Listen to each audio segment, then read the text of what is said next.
Finally ఆ దేవుడి కృపతో నా 7 శనివారాల వ్రతాన్ని అయితే పూర్తి చేసుకున్నాను. ఫస్ట్ చాలా భయపడ్డాను. అమ్మో 7 రకాల నైవేద్యాలు చేసి పెట్టాలి, ఇదంతా నా వల్ల సాధ్యం అవుతుందా లేదా అని చాలా టెన్షన్ పడ్డాను. కానీ నిజంగానండి ఒక 1 అవర్ లోపే నేను 7 రకాల నైవేద్యాలను అయితే చేసేసాను, సిద్ధం చేసేసాను. అలాగే 7 శనివారాల వ్రతంలో 7వ రోజు ఖచ్చితంగా చాలామంది భోజనాలు పెడుతూ ఉంటారు కదా. సో నేను అనుకున్నానులే, కానీ నాకు హెల్పింగ్ హ్యాండ్ అనేది ఎవరు లేరనమాట. సో నేను ఇంకా వద్దులే అనేసి అనుకున్నాను. ఆల్రెడీ భోజనం పుష్టిగా ఉన్న వాళ్ళని పిలిచి భోజనం పెట్టేదానికంటే ఆ డబ్బులు తీసుకెళ్ళి అయ్యవారికి ఇచ్చేస్తే అయిపోతుంది కదా అనిపించింది. సో అందుకని చెప్పేసి నేనైతే ఆ పనిని అయితే మానుకున్నాను. హడావిడిగా కాకుండా చాలా సింపుల్గా నిదానంగా ఏ పని కూడా మనకి మిగిలిపోకుండా అయ్యో ఇది మర్చిపోయామే అని లేకుండా నార్మల్గా పూజ చేసుకోవచ్చు అనమాట. నేనైతే ఫస్ట్ ఉదయం లేచి నా ఇల్లునంతా శుభ్రం చేసేసుకున్న తర్వాత ఫస్ట్ నేను కిచెన్లోకి వచ్చి నైవేద్యాలు చేయడమే స్టార్ట్ చేసేసాను.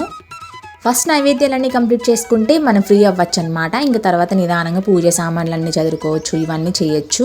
ఇంట్లో పనంతా శుభ్రం చేసుకొని చక్కగా స్నానం చేసేసి ఇక కిచెన్లోకి వెళ్ళేసి ఫస్ట్ రైస్ అయితే పొయ్యి మీద పెట్టేశాను. రైస్ పొయ్యి మీద పెట్టిన తర్వాత స్వామివారికి ఎంతో ఇష్టమైనవి లడ్డూలు ఉంటాయి కదా, సో లడ్డూలు చేద్దాం అనుకున్నాను. దానికోసం రవ్వనైతే ఇలా వేయించుకున్నాను. బొంబాయి రవ్వని లైట్గా వేయించుకుని ఆ తర్వాత మిక్సీ జార్లోకి తీసుకున్నాను ఉండలు కట్టేందుకు. అలాగే కొంచెం దానిలో తగినంతగా అయితే షుగర్ వేసుకున్నాను. లైక్ 1 కప్పు రవ్వకి ఒక 1/2 కప్పు షుగర్, అంత తక్కువగా అయితే యూస్ చేశాను.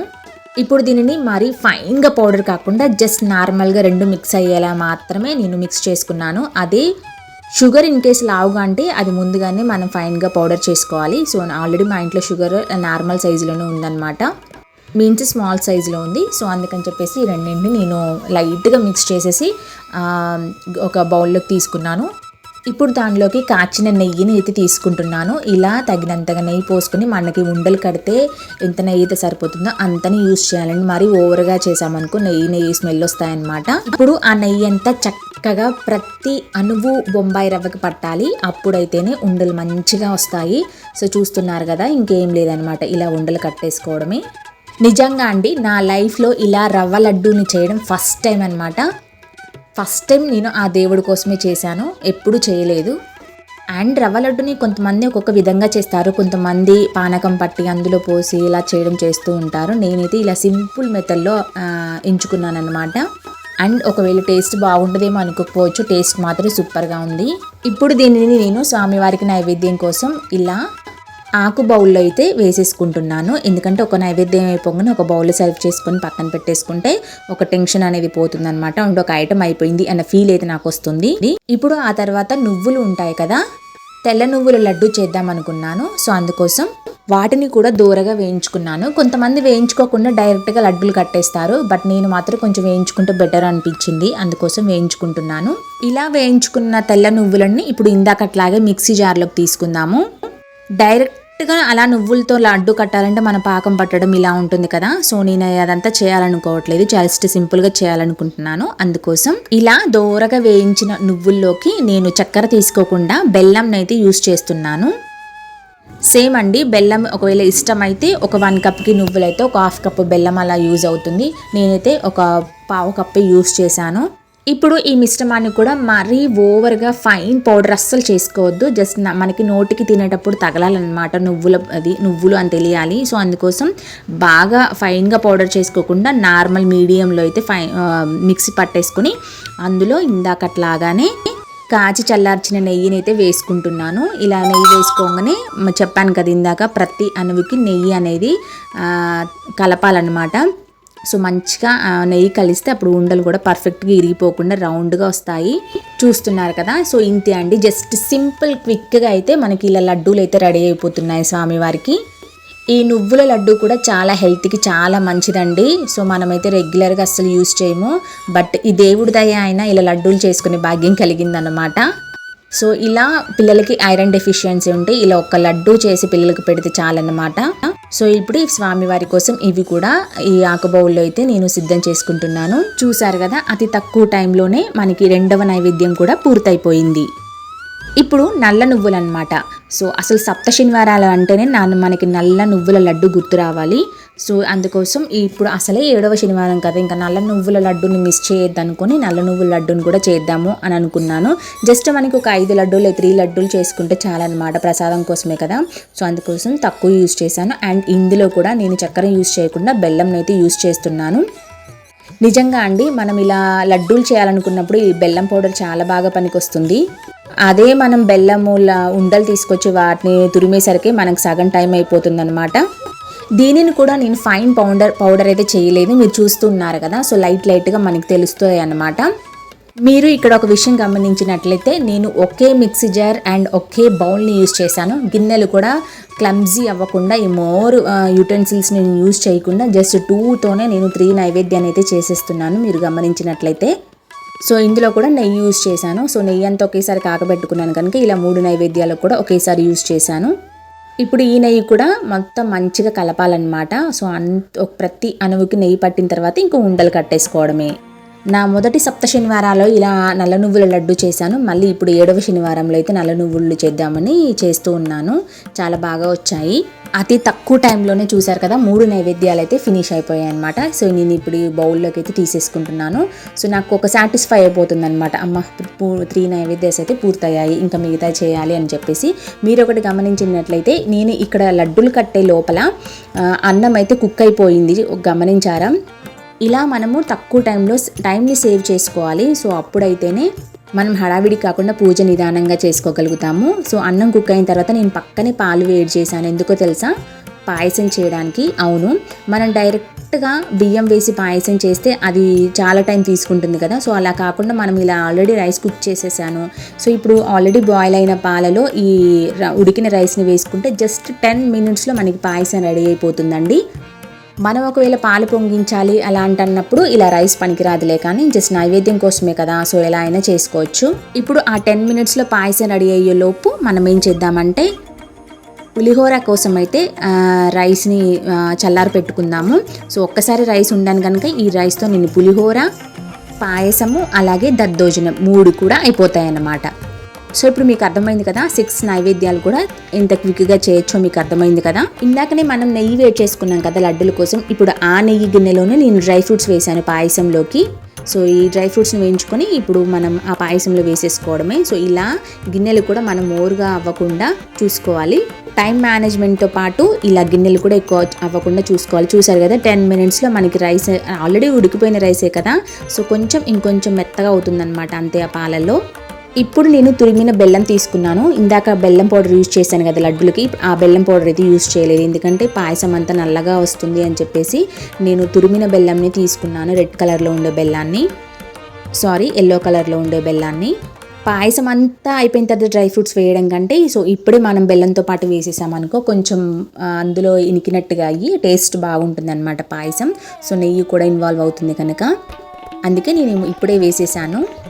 ఇప్పుడు ఒకసారి కలపెట్టుకొని 5 మినిట్స్ మూత పెట్టేసుకుంటే బెల్లం అంతా కరిగి పర్ఫెక్ట్గా మనకి పాయసం కుక్ అయిపోతుంది.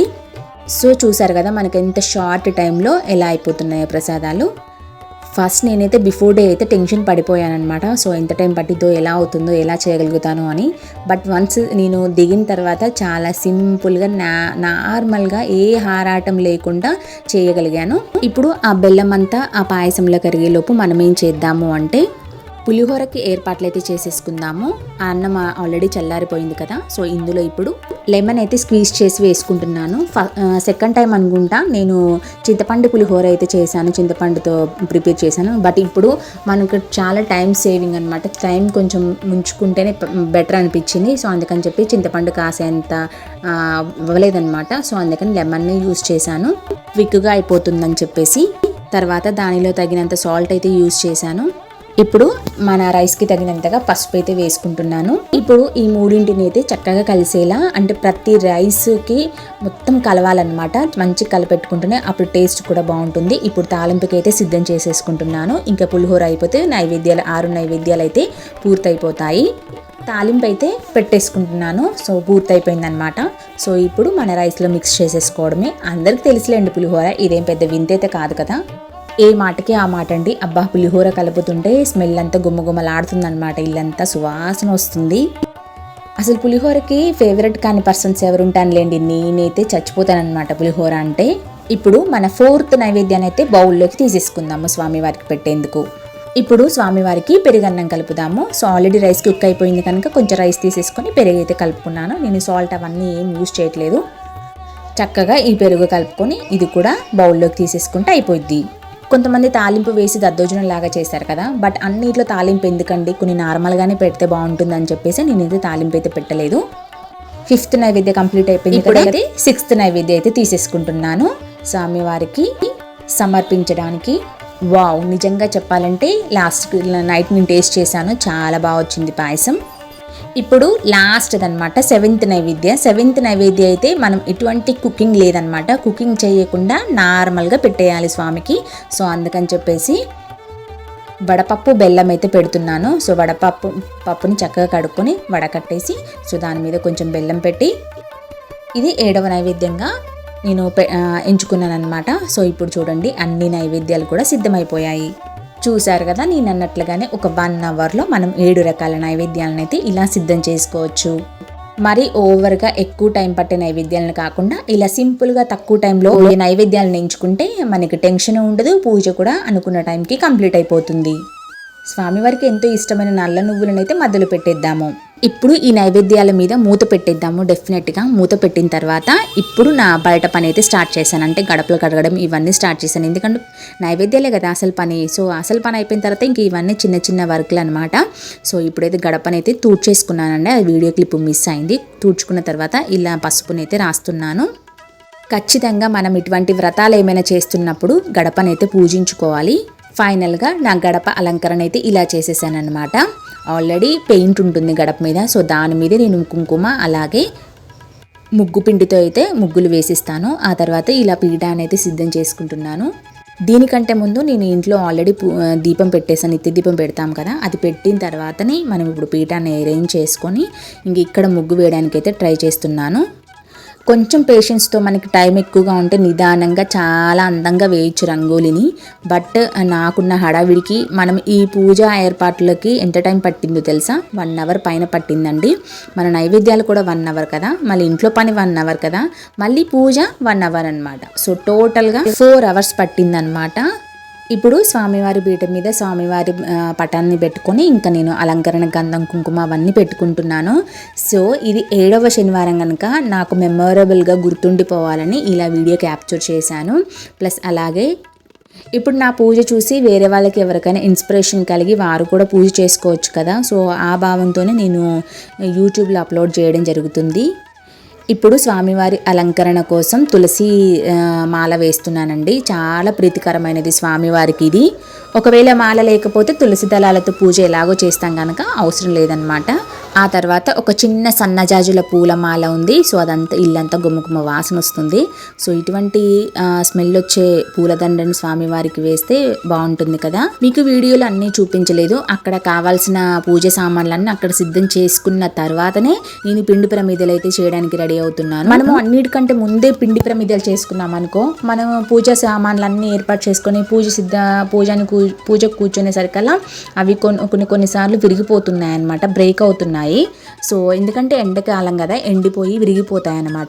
సో అందుకని నేను కరెక్ట్గా ఎగ్జాక్ట్గా ఈ పూజ అంతా రెడీ చేసేసుకున్నాను. ఇంకా పూజ కూర్చోవడమే అన్న టైంకే నేను పిండి ప్రమిదలు అయితే చేసుకుంటున్నాను. పిండి ప్రమిదలు విరగకుండా మంచిగా రావాలంటే మీరు ఆల్రెడీ చూస్తున్నారు కదా, నేను బెల్లాన్ని వేసాను, కొన్ని పాలు పోసాను, కొంచెం అరటిపండు కూడా వేస్తున్నాను. ఈ 3 కలిపిన మిశ్రమంతో మనము పిండి ప్రమిదలు చేసిన తర్వాత అలాగే కాస్త కాచి చల్లార్చిన నెయ్యిని కూడా వేసుకున్నాను. ఇవన్నీ తీసుకెళ్ళి పిండి ప్రమిదలు కొండెక్కిన తర్వాత మనకి ఇవి ఆవుకి తినిపిస్తే చాలా మంచిదన్నమాట. సో వాతం చేయకుండా కూడా ఉంటుంది మనం బెల్లం కలిపాం కనుక. అదే నార్మల్గా చెట్ల మొదట్లో వేయాలనుకునే వాళ్ళు నార్మల్గా కాస్త పాలు పోసి అయినా పిండి ప్రమిదలు చేసుకోవచ్చు. బట్ నేను మాత్రం ఇలా చేశాను. నా స్టైల్లో పిండి ప్రమిదలు ఎలా చేస్తానో చూడండి, కొంచెం మీకు ఫన్నీగానే అనిపించవచ్చు.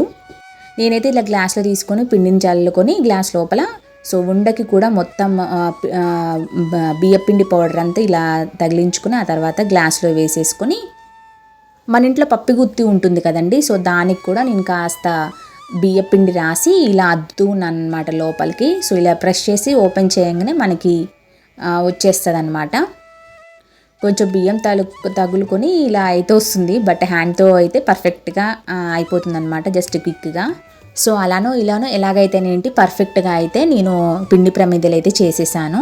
సో పిండి ప్రమిదలు చేసిన తర్వాత నేను ఇది 7వ శనివారం కనుక కొంచెం ప్రత్యేకంగా ఉండాలని చెప్పేసి ప్రతిసారి నామాలు అయితే పెడతాను. బట్ ఈసారి మాత్రం నమో వెంకటేశాయ అని రాయాలని అనిపించింది అనమాట. నమో వెంకటేశాలే 7 అక్షరాలు ఉంటాయి కనుక 7 పిండి ప్రమిదలకి సరిపోతుంది అనమాట.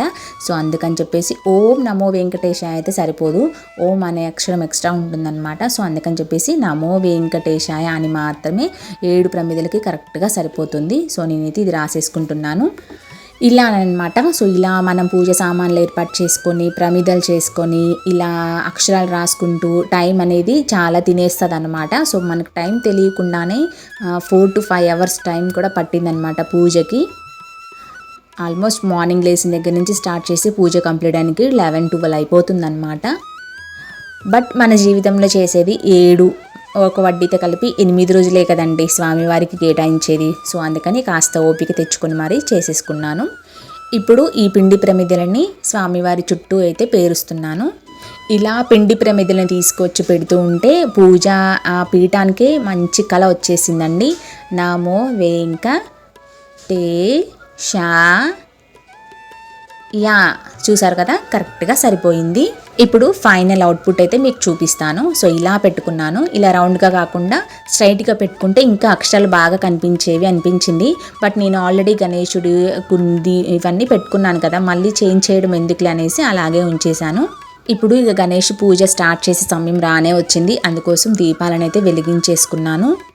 దీపాల కాంతుల్లో ఆ స్వామివారు ఎలా ఉన్నారో మీరే చూడండి, కలకలలాడుతూ ఎంత బాగున్నారు కదా. మన నైవేద్యం పెట్టే ముందే మనము క్యాప్ తీద్దాము. సో ఎందుకంటే 1 hour పైన పూజ టైం పడుతుంది కనుక మనం అంతసేపు గాలి ప్లేట్ మూత లేకుండా ఉంచితే బాగోదు. సో అందుకని చెప్పేసి మూత అయితే క్లోజ్ చేశాను. నేను చేసే పూజ ఏంటో కానీ మా పాప హడావిడే ఎక్కువైందనమాట. ఒక పక్క కూర్చొని నేను ఏది చేస్తే అది తను కూడా చేస్తూనే ఉంది.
ఫైనల్గా ఈ విధంగా యూట్యూబ్లో చూస్తూ మేము వ్రతాన్ని అయితే పూర్తి చేసుకున్నాము.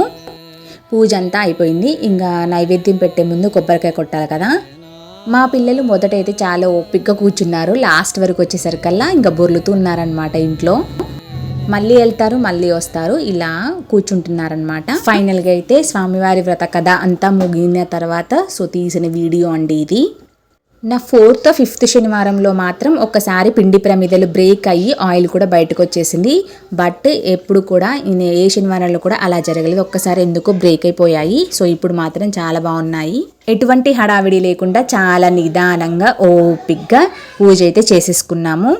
ఇక స్వామివారికి వడ్డీ మిగిలిందనమాట. సో 8వ రోజు శనివారం అయితే నెక్స్ట్ చేసుకోవాలి. సో ఎటువంటి ఆటంకాలు కలగకుండా 7 శనివారాలు చేసుకునే భాగ్యం కలిగించినందుకు ఆ స్వామివారికి అయితే ధన్యవాదాలు చెప్పుకుంటూ ఈ వీడియో అయితే ముగిస్తున్నాను. ఈ ఇన్ఫర్మేషన్ కనుక మీకు నచ్చినట్లయితే ఖచ్చితంగా లైక్ చేయండి, సబ్స్క్రైబ్ చేసుకోండి. Thank you for watching.